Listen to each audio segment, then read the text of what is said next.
Yes, good morning. आप सभी को बता दें कि अभी जो मैं टॉपिक नया स्टार्ट करने वाला हूं, जो ओबीजी के अंदर कौन सी यूनिट पढ़ रहे हो, यूनिट नंबर 4। और यूनिट नंबर 4 का नाम है complication in pregnancy. Complication in pregnancy के अंदर आप देखोगे तो आज का जो टॉपिक है उसका नाम है वोमिटिंग इन प्रेगनेंसी। आपने कई सारी फीमेल को कंप्लेन लेते हुए सुना होगा कि प्रेगनेंसी में वोमिटिंग हो रही है, सर उल्टी का सा जी हो रहा है, सर नोजिया हो रहा है, सर मॉर्निंग सिकनेस रहती है। और इसका मतलब क्या रहता है बेटा? वोमिटिंग का जी रहता है। सर वोमिटिंग क्यों होती है आज हम सीखेंगे। वोमिटिंग होती है तो क्या करना चाहिए, और फर्स्ट ये ज्यादातर कौन से ट्राइमेस्टर में देखने को मिलती है? फर्स्ट ट्राइमेस्टर में। कौन से ट्राइमेस्टर में बेटा?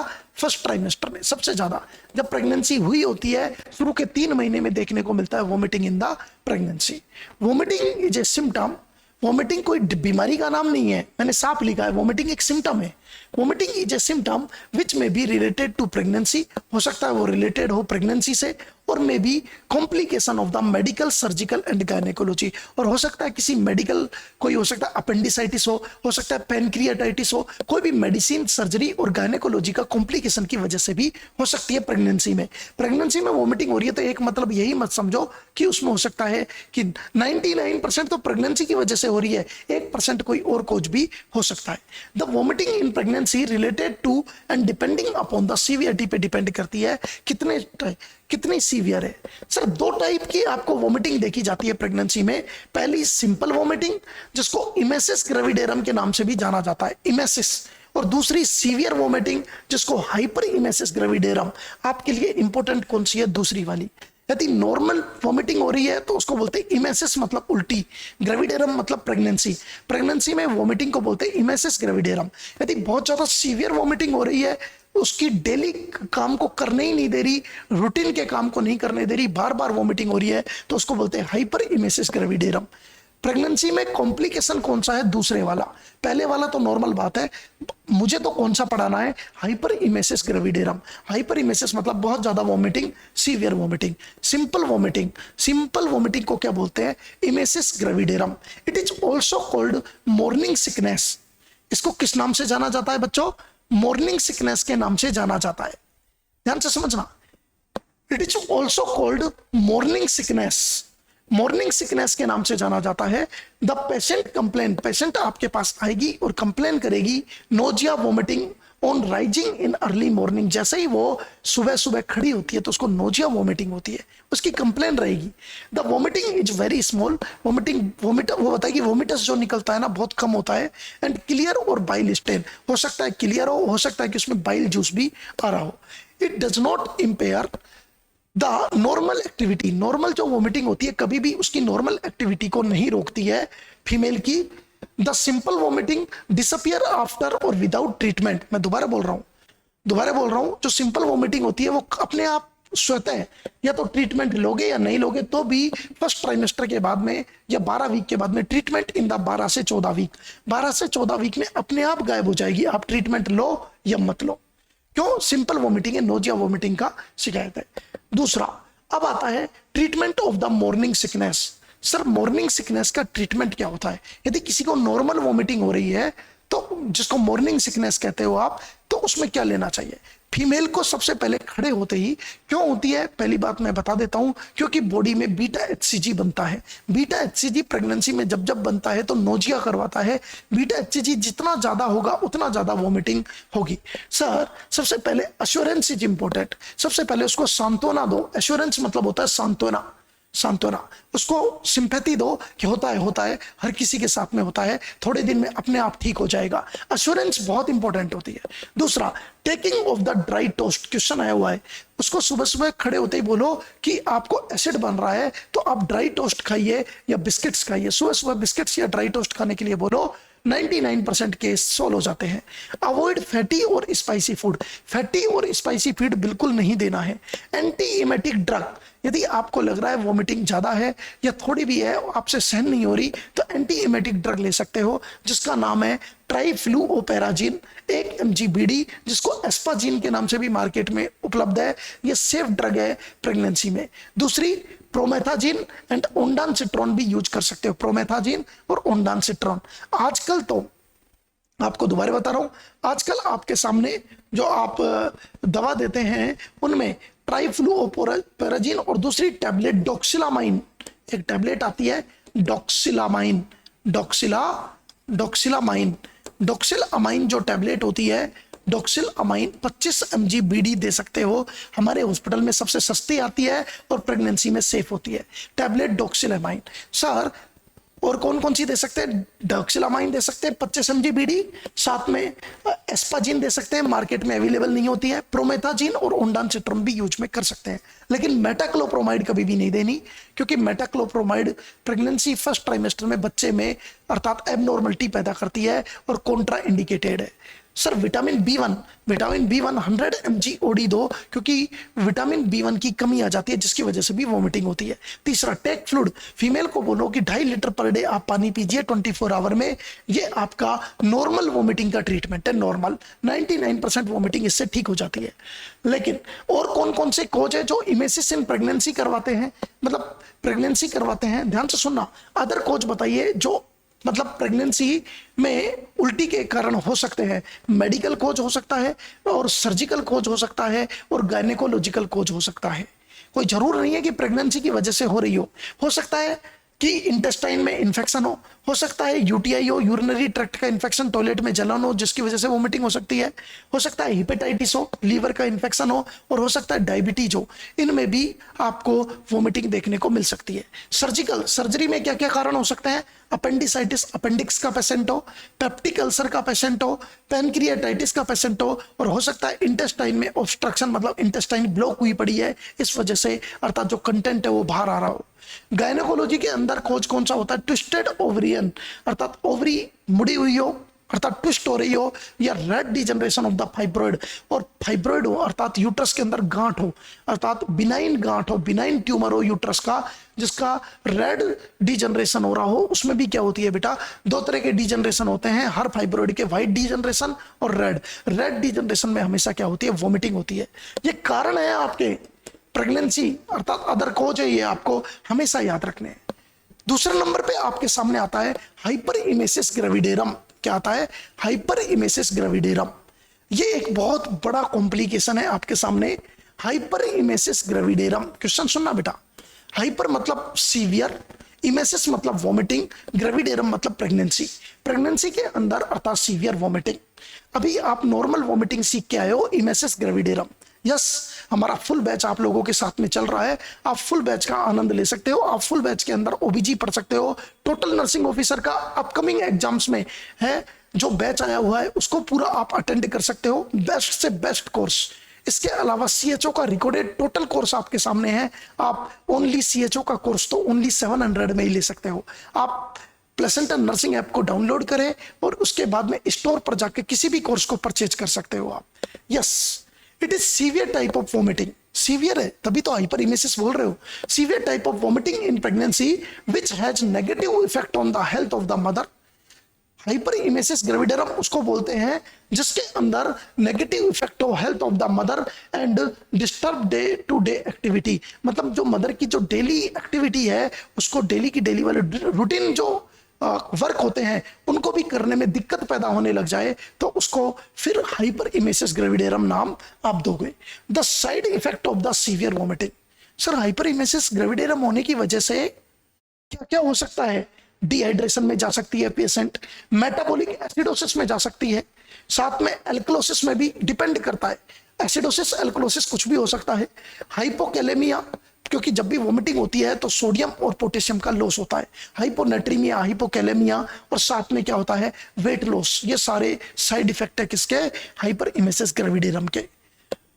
Risk factor. Sir hyperemesis gravidarum एक प्रेगनेंसी का कॉम्प्लिकेशन है। अभी आप नॉर्मल वोमिटिंग और उसका ट्रीटमेंट पढ़ के आए हैं, अभी आप क्या पढ़ रहे हो? Risk factor. क्या क्या रिस्क फैक्टर है? It is mostly limited to first trimester. ये सबसे पहली बात तो है केवल फर्स्ट ट्राइमेस्टर तक लिमिटेड होती है। It is more common in the first pregnancy में सबसे ज्यादा होती है और less women in the next pregnancy.